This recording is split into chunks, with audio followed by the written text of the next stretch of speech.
Now you can see the table that we've been talking. This is just dry fitted for now. These are the legs and then the stretchers. And by tomorrow we will glue it together. But before we do that, we might probably do some repairs and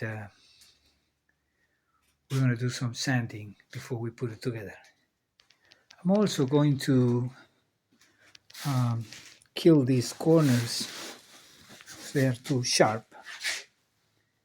So I'm going to be sanding a little bit these guys, and of course, doing some repair on this side, so when it's finished, it doesn't look that way. All right, so you have to stay with me during all this build, and we'll see it tomorrow.